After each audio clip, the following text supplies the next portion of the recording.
Hello everyone, this is Zeeebo and welcome to today's Honkai Star Rail video. So in today's Honkai Star Rail video, we're going to continue running through our simulated universe World 4 guide, still being free to play. So this time around, I think World 4 is a lot easier because by the time we unlock World 4 and World 5, we would have reached equilibrium level 4. So the recommended level will be level 50 to level 50, right, for World 4 itself. And I think relatively it's a lot easier. So this time around, instead of using the preservation burst build, I actually went for the more standard speedy hunt build to kill the enemies faster. So this time around I was able to do it and with great ease because the speedy hunt build allows you to kill enemies really fast if you have an advantage or if your DPS unit actually hits really hard. So that's one thing to take note of for the hunt build. So number one, you need a very strong carry. Number two, your team must be able to survive. So that's where the hunt build becomes really powerful, right? It's very fast, it kills enemies really quickly, and your enemies don't get a chance to attack. So without further ado, let us jump into the team composition I use. So this is the team that I use itself. So similar to the previous team, instead of March, I went for Asta because I don't have Bronya in this account yet. I didn't bother to reroll for her. And I just went ahead using the main character, right? Danheng, Asta, as well as Bailu. So do take note that the main character, you can switch between her element any single time. So if let's say there are enemies where you need to use physical to deal with them more easily, then you can change her to the physical side. So I think step-wise, they are still roughly the same, right? So I'll go through the levels. So same thing, level 50, level 50, level 50, as well as level 50. So light cone-wise, nothing too much has changed, right? So sometimes I will stick to destruction, right, depending on if I use much. So if I don't use much on my team, right, I'll use the Ember's light cone over here. So that's for the main character light cone. Then for the Tracer, same thing, upgraded everything. Relic, Eidolons over here. Then we have Asta. So Asta, same thing, nothing much has changed about her, so I'm not going to talk too much.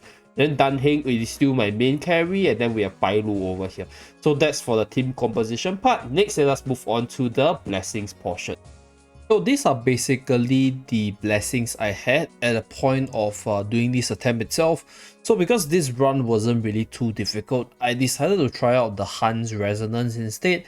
And I went for the perfect aim in order for me to have 2 charges of Path Resonance, as well as regenerating the energy as soon as my allies' turn starts. So for Han itself, because they gain a lot of speed, so your units is able to take a lot of turn before the enemy do, and this charges up the ultimate really quickly as well. So this perfect aim, I think, is probably the best one for the hunt, although some might argue that the one that gives a supercharging arrow is also really good. So there's that. I think personal preference on that, but for this one I went for perfect aim.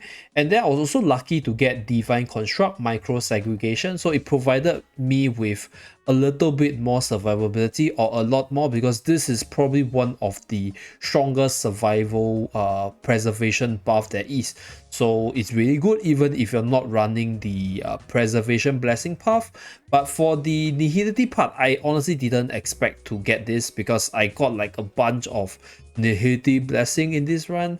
So I just picked whichever would benefit my team, right? So DOT buff, as well as increasing break effect, and also energy regeneration whenever an enemy receives a DOT.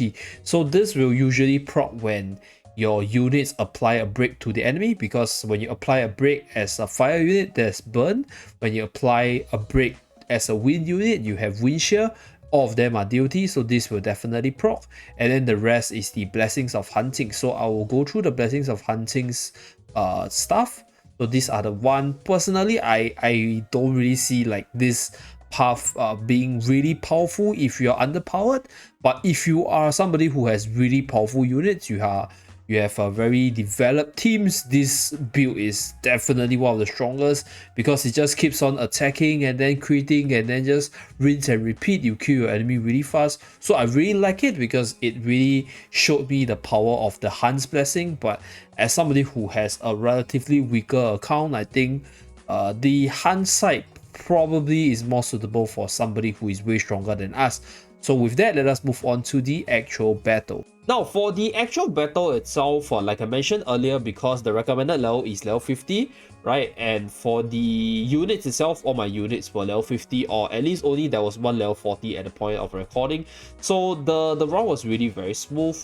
How this build works is very straightforward. Once you hit the boss, right, your units will start to like have their action fast forwarded, and this allows them to take a lot of turns ahead of other units, and this builds up your resonance as well and allows you to spam your resonance because you have 2 charges now. And because of that, right, if you have a much stronger team, like let's say if you have CD and Bronya, what happens is you buff up your team so much, they hit so hard, and then you kill the monsters before they even take their turn. So this is how a standard build in terms of the hunt work, and it is probably the late game build because it's fast, right? It hits really hard, you get very big numbers, and obviously you save a lot of time, right? Because you're hitting very fast. Like compared to the previous preservation build itself, preservation is a lot slower because you have to take a lot of turn to build up your shield, then you can deal damage with your resonance. So for this one, even if you don't have power resonance, your units will still hit very hard because of the crit hit boost, the speed up from your units so that they can take multiple turns before their enemies.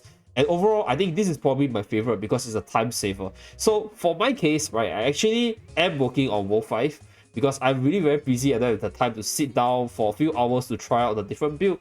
So for that World 5 itself, I think Kafka is super hard for a very long drawn out fight because of her damage build up. So I don't recommend the defensive build for her. I'm working on World 5 and I'll probably post it tomorrow. So for Kafka itself, you probably need to use a more offensive comp. So either destruction path or even the hunt path like this one. So if it's a similar build, I'll still post it and then comment on my thoughts on this. And do stay tuned for the simulated World 5 guide, and thank you very much for watching. As usual, do remember to like and subscribe in order to see more Honkai Star Rail contents from this channel, and I'll see you guys again in my next video. Bye guys!